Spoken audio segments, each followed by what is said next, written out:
Hello guys, আসসালামু আলাইকুম। আজকে ছিল আমাদের এক ভাতিজার গায়ে হলুদ, মানে কর্মকাবিন যেটা গ্রামে হয়ে থাকে। তো কর্মকাবিন করতে যাওয়ার আগে তার ফ্যামিলি মিলে তাকে একটু হলুদ মরিচ সন্ধ্যা তারপর গিলা কলিজা দিতেছিল।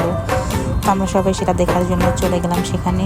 তো ওকে কোলে করে নামিয়ে নিয়ে গেল, তারপর বসায়া মাথায় সবাই হলুদ, তারপর কি বলে এটাকে, হলুদ সন্ধ্যা, তারপর ওয়ারেভার সব কিছু মিলাই টিলাই এগুলো চলতেছে। আমাকে বরিশাল্লা ভাষায় শোনেন, বরিশাল্লা ভাষা এগুলোর বলে কি বলে, যে কর্মকামিন করতে যাওয়ার আগে হলুদ মরিচ দিয়া নাওয়াইয়া পাঠাইতে হয়। তো নাওয়াইয়া পাঠাইতেছে, সবাই ছেলেরা রেডি করাইতেছে। তো সবাই তার হলুদ মরিচ দিতেছে, হলুদ মরিচ দিচ্ছে।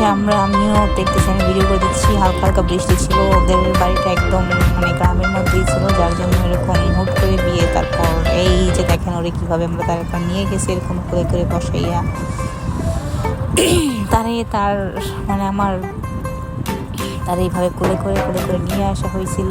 করে করে নিয়ে আসার পর বসাইয়া দিয়েছিল। আসলে ভিডিওটা উল্টো করে এডিট করে আসলে আমি পাইনি এডিট করতে, তবে এডিট করে দিলাম। দেখা যাক নেক্সট টাইম, আশা করি আরও ভালোভাবে ভিডিও করব।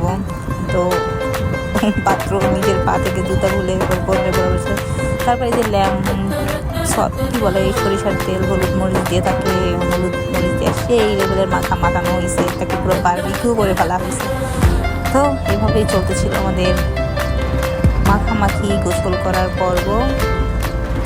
দেখতে থাকুন আপনারা কীভাবে হতে থাকে গ্রামের বিয়েতে।